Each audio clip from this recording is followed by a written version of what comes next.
Starfleet Academy just told me that it was a good year for their students. It's been 300 days, and it is now the end of the term. The cadets are laughing. They're reminiscing about the year. They're engaging in a Klingon bonding ritual, talking about how far they've come.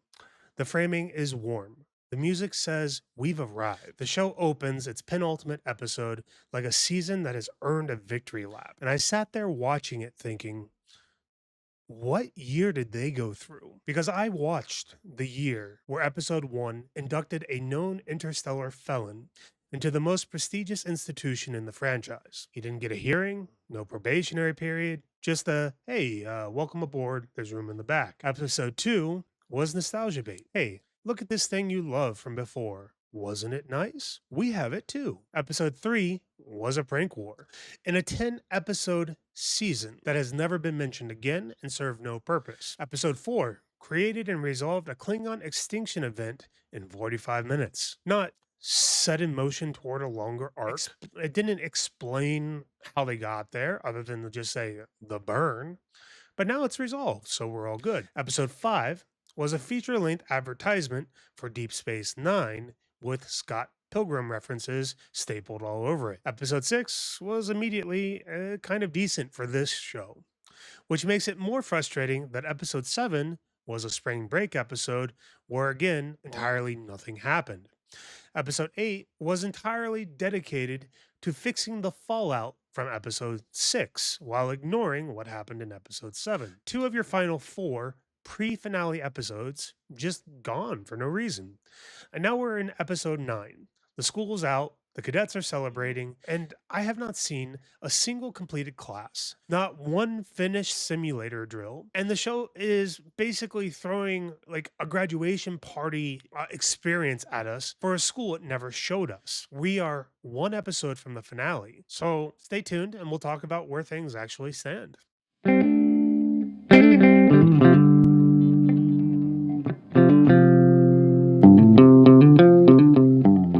Now, the most revealing moment in this episode isn't a plot point. It's 3 conversations in sequence that tell you exactly how much this show trusts its own audience. The first conversation involves Caleb and Tarima in a turbolift, and here is the full weight of their history. None of those really say we've seen each other naked, and also I killed a bunch of people with my mind, and we both feel a little weird about it. Yeah, I'll make a new list. And the show, at some point between that incident and this scene, wants to make Caleb apologize and feel awkward for what happened. That's the entire relationship. That is the writer's room trying to remind you of something that just happened 3 episodes ago. Not a year ago, not a 5-year gap in universe between installments. That is 3 weeks on the same show you're currently watching. It gets better. We'll move on. We have a second conversation where he targeted the Miyazaki. But his endgame was the Omega on that space station. I knew he wasn't done with us. That wasn't. Except for right before she reveals or recounts the scene, the first thing that the Admiral does is establishes what was stolen. The audience. Chancellors, it's taken months to confirm our worst fear. We now know what Nuspraka stole from Starbase Gen 19 Alpha. A few hours ago, in Sector 953 outside the border of Federation space, he detonated a single particle of Omega 47.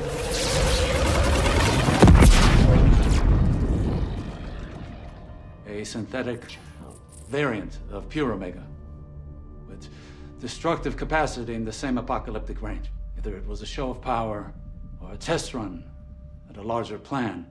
Sector 953 was uninhabited, but space and subspace in the sector was shredded. It'll be millions of years before warp travel will be possible there again, if ever. The audience walks into this briefing already holding the news that she's treating as news. The show figured out something and then explained it to the people who were present when it was figured out. And these first 2 conversations occur in the first 7 minutes of this episode. That's how deep into the episode they wanted to wait before they recapped things that you should have seen a week or 2 ago. The third conversation of note happens much later in the episode, but I'm going to mention it now. Academy or prison. Now I can make a choice without a gun pointed at my head, and I'm making it. I never needed the Academy. I never needed any of you. You're a coward. And I've had your number since day one. Darum. Clown Prince! You're a reflection, don't you get it? You're looking for yourself in the faces of your parents and in everyone else you've screwed over since you've been here. And Genesis, let me save you years of pain. You will never measure up to your father, the Admiral. You are inherently selfish and insecure. No one's gonna follow you into battle because you don't give a shit about anyone else except for yourself. It's written all over you. Learn that now and let the poor guy off the hook, save him years of disappointment. And Sam? He's so full of shit. No, he's not. He's the smartest guy in the room. At least that's what he tells himself. You know, most men your age are trying to make a life of their own, but you can't because you're so committed to being a messed up little kid forever. Good luck with that. It's definitely exposition, but it's also a man doing a video essay inside a TV show. Now, I don't know if the writers figured like, hey, people are going to tear this show apart once the episodes air, so we're just going to do it ourselves. But come on, man. Caleb, my buddy, my friend, my pal. I appreciate the hustle, but this is definitely my bit. You got to stop undercutting the entire premise of the channel for me. But here's what all three of these scenes have in common and why you should care.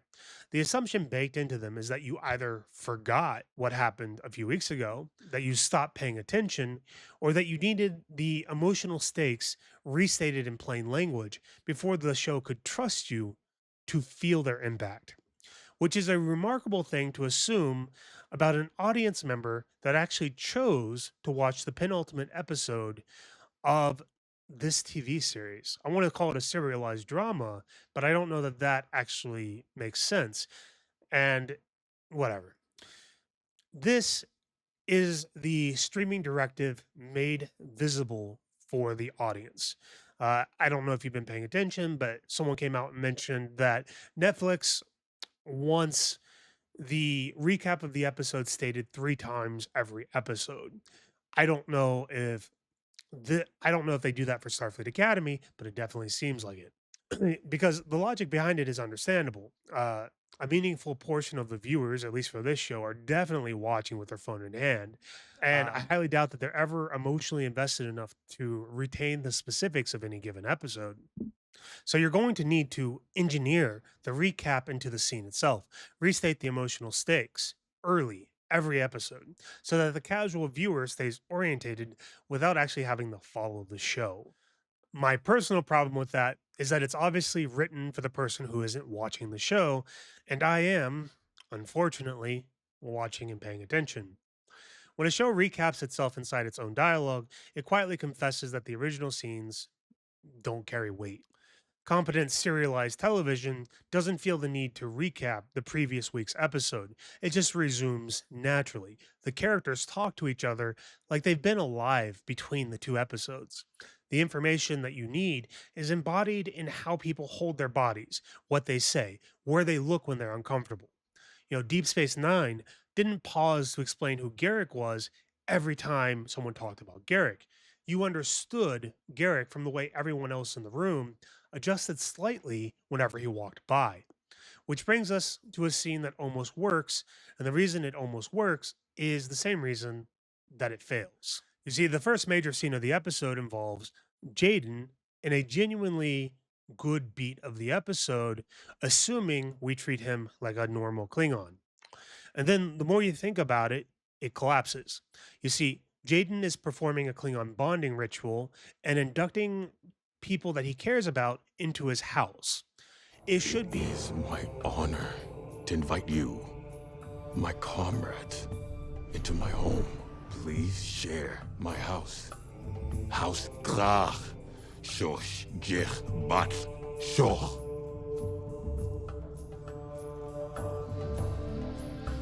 It should be something that is emotionally earned on the surface.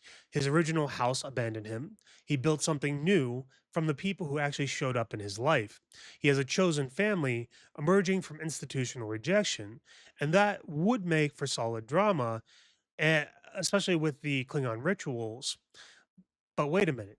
You see, episode 4 ended with Jaden doing something honorable in relation to his house for his people.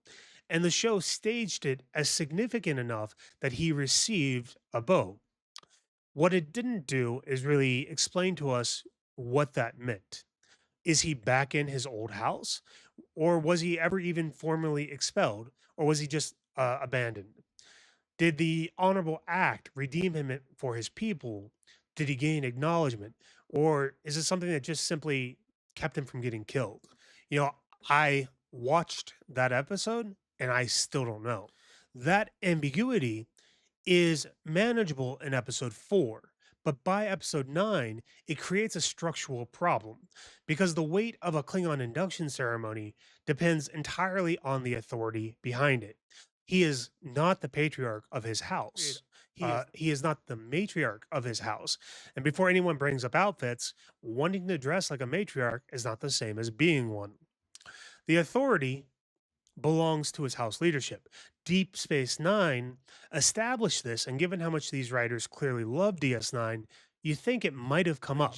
When Jadzia Dax sought entry into the Klingon Empire through the House of Martok, the process involved the house leadership, a formal challenge, political maneuvering, customs that she had to learn, and a trial. The ritual meant something because the authority behind it was real. What Jaden performed in this episode is certainly a gesture. It is a meaningful one emotionally, but a gesture performed without institutional standing is really just a cosplayer with good intentions.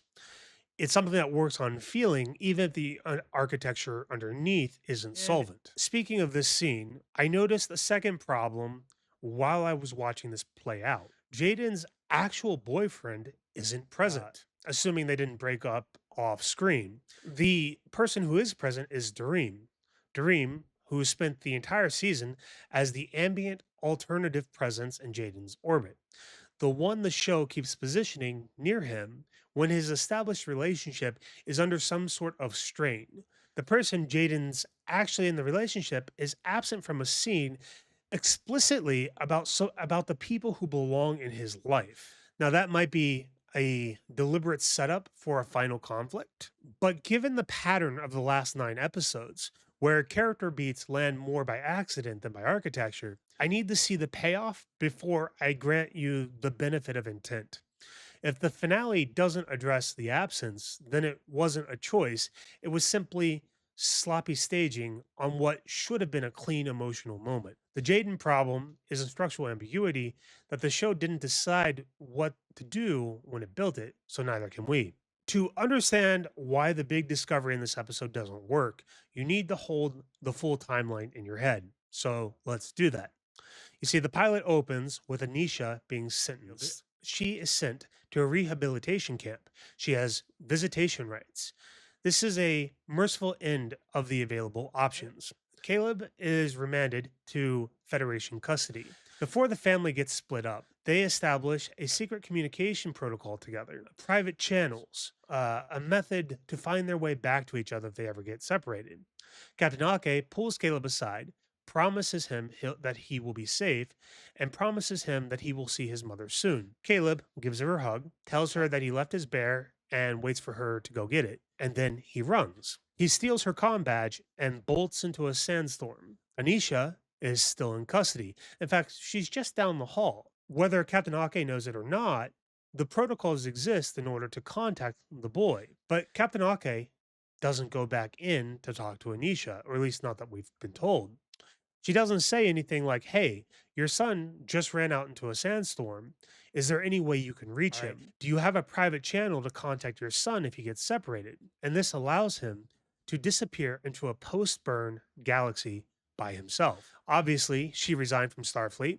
She was haunted by what happened and goes to teach other children on Bajor. Ake's guilt is presented as so severe that she walks away from her entire career. And for 15 years, the separation of this family defines her. And the window to do something about it, the actual practical, immediate window, was open while Caleb was still close enough to call back, and she didn't take it. She processed her guilt privately at a school on another planet and called that enough. But her guilt isn't a character flaw that the show is examining. It's just a costume that they keep repeating. Real guilt produces action. So Caleb grew up on the run, 15 years as a fugitive, and meanwhile, Braca breaks Anisha out of the rehabilitation camp. By the time Caleb gets arrested and Ake comes to recruit him, Caleb's mother had escaped over a year ago. By the time he joins Starfleet, he knows that she is free, knowing that he knows that she is out there somewhere with access to the same protocols that she made him memorize. And then 300 days pass. And in episode 9, he checks one of those old codes and finds her messages. Here is the problem with this. He says that he hasn't checked this particular code since joining Starfleet, which means that he was checking it before he joined.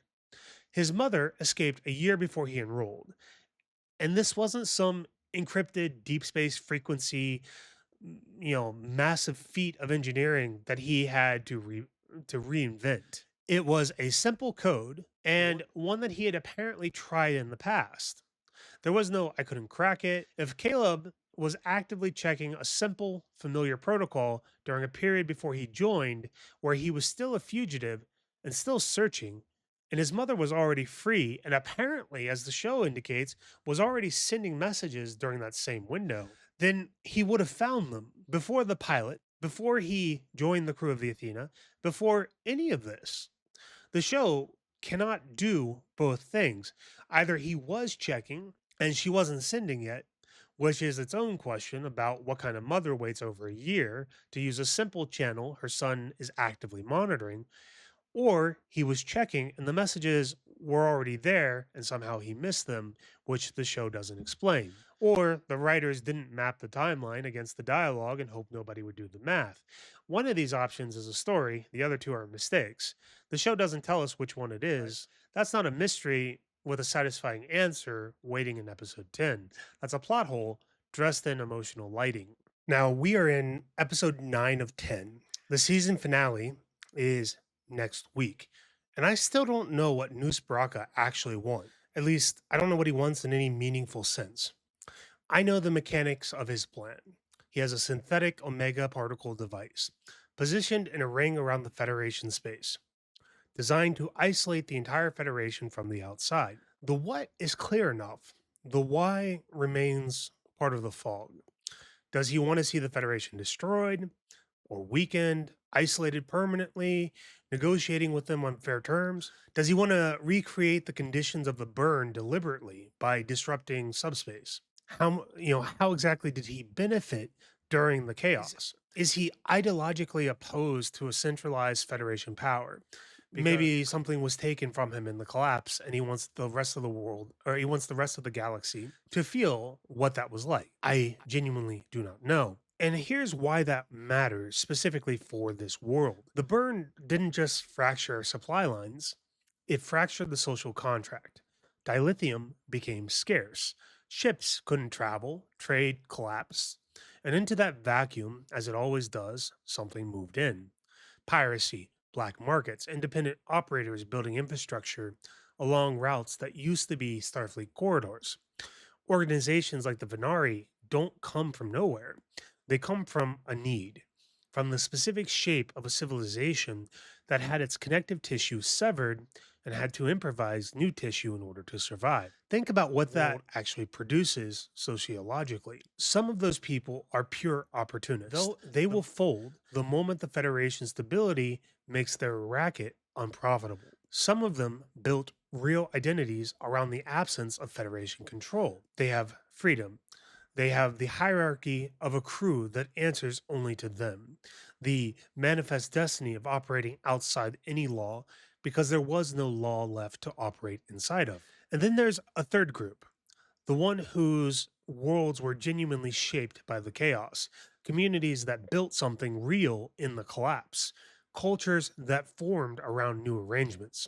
And now that the Federation is coming back, what does that mean for them? Absorption? Standardization, the slow replacement of everything they built with replicators and holodecks and protections from all their foreign threats that they must have learned how to handle for themselves. A villain from that third group, one who isn't simply evil, who has a coherent political argument that the Federation's return isn't salvation, but conquest, might be genuinely interesting for this show because you can place that against the cadets, literal children training to serve in that returning federation. And both forces would act in direct moral conversation with someone who might not be entirely wrong. That's the version of Braca that Paul Giamatti deserves.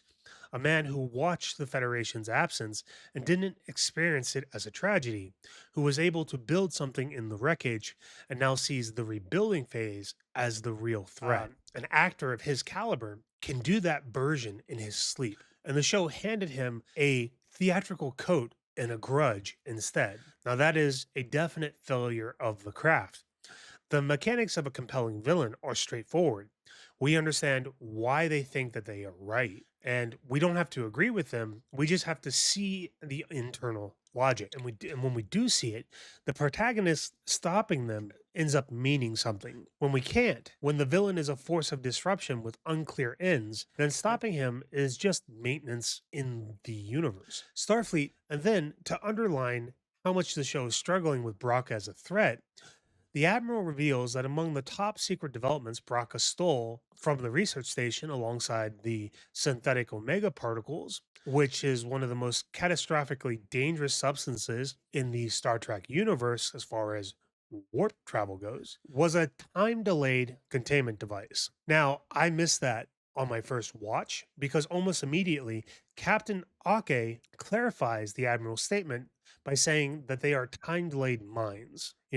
A mine with a clock on it. I've been aware of that technology since like 1997. I was 10 years old when GoldenEye came out. And either that exchange is a joke that the writers forgot to wink at, or the writer's room genuinely lost the thread somewhere. One of those options is funnier, and I'm not sure which. What I am sure of is that the mine problem isn't isolated, it's symptomatic. Because this episode does something much larger with its world building that the mine joke is actually pointing at. And I want to give it the full treatment it deserves. The burn crippled the Federation. Warp travel collapsed. Dilithium became the scarcest resource in the galaxy. Federation fractured, civilizations went dark. A century passed before anyone could begin rebuilding. This is the fundamental premise of the entire show, and it has existed since Star Trek Discovery. We're going to have to start calling this Schrodinger's burn. See, the writers open the box when they need stakes. They close it when they need plot convenience. And apparently haven't noticed that the audience can see both cats. Because across this season, and this episode in particular, the show keeps accidentally revealing that the Federation has had more solutions than problems, and we can run the list. When Dareem was kidnapped ahead of his arranged wedding, the show introduced what appeared to be some sort of personal wormhole adjacent transporter. Point-to-point instantaneous travel. No ship required, no dilithium apparently involved. The slipstream drive exists in this era, and we know this because it existed in Voyager. We also know that it doesn't use dilithium. It predates the events of the show by so long, you would think that it would be standard technology. The Miyazaki class from episode 6 apparently has some sort of singularity drive, and you would assume that the Federation had more than one experimental ship. The Spore drive, which the Federation has had since the last 2 seasons of Star Trek Discovery, which I have not seen, runs on something called the mycelial network, and you would assume that by the 32nd century, they would be able to duplicate both the technology and the pilot requirement that I believe exists in the show.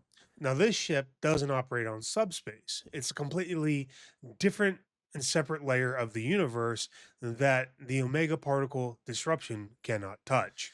If the 32nd century can replicate any of this technology at scale, the entire premise of the episode, which is that Omega will distort subspace for 1,000,000 years, isn't just a problem, it's a manageable inconvenience. Ultimately, it becomes irrelevant. And now, in episode 9, the cadets use what looks very much like a Vatowar underspace corridor to reach the planet destination to find Caleb's mother as a convenience. Now, for anyone who's watched Star Trek Voyager, the episode Dragon's Teeth, the Vaudoir spent centuries mapping a vast network of subspace tunnels running through the galaxy. They hint that there are corridors that would have taken Voyager all the way back home. And just stumbling into one by accident allowed Voyager to travel over 200 light years in approximately 2 minutes. No warp drive, no dilithium. So the Federation in the 32nd century apparently knows where some of these are and uses them as navigational tools. There's a transwarp tunnel that'll shave about 30 hours off our time. We can be there in under 15 minutes if we can catch it. And then there's the whole synthetic Omega problem. You see, in the original series, a single stabilized particle per Star Trek Armada could power entire civilizations indefinitely. The show uses it as the spine of this entire episode. It was sitting in a research station on the edge of the frontier. A pirate walked in and took it because one ship, just one, left the proximity of the starbase. So in this era where the Federation was crippled by a dilithium shortage, which lasted between 100 and 200 years, where they could not maintain interstellar civilization. They have apparently just sitting in various drawers across Federation space were personal wormhole transporters, slipstream drives, a singularity drive, a galaxy-spanning tunnel network that bypasses warp drive entirely, and an energy source that could fuel a civilization with a single molecule. Were they actually crippled, or did they not just look through their records and go, hey, we got this? Now, I'm going to be fair. Some of these technologies probably have very real limitations and very real restrictions when deployed at mass, but the show never explored why any of this stuff was abandoned or not used. As far as the tunnels, access points to the corridor might be rare, but if you can plan where they're going to be, which Sam appears to do, can't you work around that? Star Trek Academy keeps introducing FTL alternatives without ever reconciling them against the premise that they're quietly dismantling. Each one lands as a cool moment, a legacy reference, a plot convenience. And collectively, they add up to a Federation that had no business being as helpless as the show insists it was. That's the box, opening and closing. A civilization-ending catastrophe on one side, 6 ways to travel faster than light, without the thing that caused the catastrophe on the other. The nostalgia tourism problem and the premise problem are the same problem. The writers keep reaching into the Trek toolbox for references that feel good in the moment, and they haven't noticed that each one they pull out is another argument against their own stakes.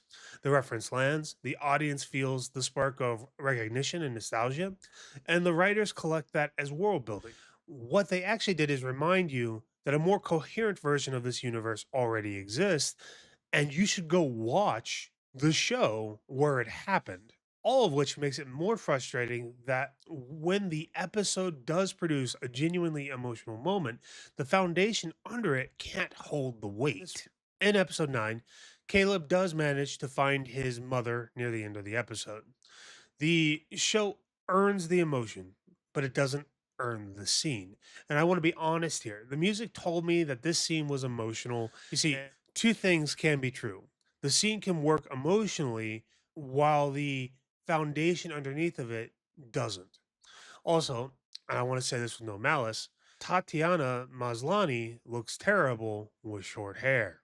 I don't know whose decision that was, but someone on the production owes her an apology.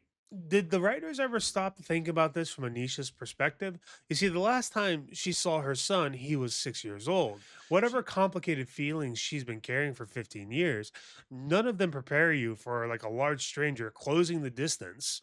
The show plays her recognition as shocked recognition, which is generous. In real life, the show actually knows this is a problem, and it says so within the same episode. You know, most men your age are trying to make a life of their own, but you can't. because you're so committed to being a messed up little kid forever. Now, this whole thing with his mom may be what the storyline has been building up to across the 9 episodes, but they never built into him a specific wound. They gave him the fact of maternal absence, but they didn't give him any shape of it. He doesn't have any apparent behaviors or functional behaviors that are load bearing for the Foundation. And as a comparison, I just want to point out, like, the easiest thing for me to reach for as a comparison is the alternate timelines where Batman and Bruce get to reunite with his parents. Even there, having everything that he wants, having everything that he's desired since he was 8 years old, he almost always chooses to leave immediately. Because by the time he reaches them, he's not 8 years old anymore. He's the man that the 8-year-old became in their absence. The reunion doesn't restore what was taken, it just closes the wound differently. That's what a well-written Caleb reunion should have looked like. A man who found his mother and realized that the version of this moment that he was carrying belonged to a child that he isn't anymore. Now, instead, the show gives us a sprint, and that's a tonal miscalibration because the Caleb this show actually built is hyper competent. He did all the supplemental reading at the Academy. He shows up to every situation and appears to be more prepared than anyone else. In the debate episode, he schooled all the other people that walked up to the podium, even though the whole scene was written kind of terribly. And crucially, and probably most importantly, he worked very hard not to let anyone see just how invested he was, and it comes off as shock that he's done things like read the Federation propaganda. That's the armor of competence as concealment. The man who knows everything and reveals nothing, because revealing things is how you get hurt. That version of Caleb doesn't drop everything to run the mommy. The show needed a different man for the scene that it wrote. Now, speaking of mom, this episode wants you to see Anisha Mir as a victim of Starfleet. The actual victim in this show is Caleb, and his abuser is Anisha. The reunion is staged as vindication. Caleb finds her. The music swells. The visual language tells you that this is a wound closing. And the show earns that feeling in the moment, but only if you don't look at who's standing in front of whom and ask what she's actually done. Because the episode doesn't let Caleb be complicated here. It doesn't let him arrive with 15 years of unanswered questions. The staging gives us relief, reunion, the implication that the search is over and that the story can now be one of reconciliation. What it doesn't give us is the more honest version. A man standing in front of the person who handed him a worldview before he was old enough to evaluate it, left him in a galaxy to live inside it alone, and then stayed silent while he calcified that worldview into an identity. Caleb didn't run from the Federation at age 6 because he had strong opinions about how they performed due process. He ran because his mother had already taught him what to do. Whatever she believed about the Federation, at least enough to work with Braca, enough to be complicit in the deaths that preceded the show, she passed it on to her son before any of that happened. She handed him a worldview and then left him alone in the galaxy to live inside of it, with no one to correct it, no one to contextualize it, or to take responsibility for having planted it. She radicalized him and then abandoned him to the consequences of that radicalization. The show frames her as the victim. The trauma response she has when she sees Captain Ake might be genuine. The fear might be real. But the episode uses that fear, the visual shorthand of institutional trauma, a woman flinching at a uniform, to launder what's actually a 15-year-old accounting problem it has no interest in opening. Caleb's not on a hero's journey to be reunited with a woman the system stole from him. The system wasn't even the villain. He has no father. He has a criminal mother. He has no home. Captain Ake was trying to give a child with nothing a path forward. Anisha's silence across 15 years made it easy for Caleb to sustain the story he was raised on. But the story predates the silence, and that's hers too. And the show has no interest in asking either of them to reckon with it, as far as I've seen. The question the finale needs to answer isn't whether they find each other, because they already have.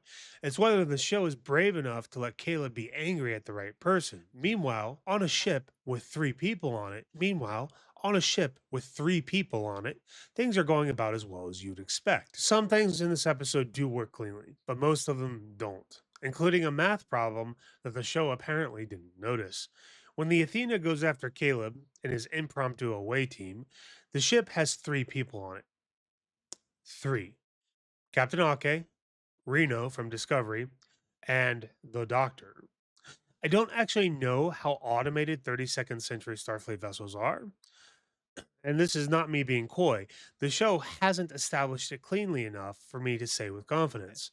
What I can say is that a ship with this apparent size and capability heading into a known hostile situation with the Venari Rawl in the area with three people on it kind of surprised me. But the practical reality of this top of the line vessel, automated or not, is that when you suffer cascading failures, you're going to require bodies in order to fix it. When your shields go down and your transporters fail and your structural integrity starts dropping and your holodeck isn't working or your holographic crewmates aren't working, you can't have one or two people managing all of it. You need sections. You need people physically present at damage control stations. You need, at minimum, enough warm bodies that when something goes catastrophically wrong in engineering, while something else goes catastrophically wrong on the bridge, you have coverage in both areas. And here's the part that makes this inexcusable rather than just sloppy. In episode 6, aboard the Miyazaki, a War College security officer mentioned that he hadn't been off the Athena in 6 months. Yeah, you heard that right.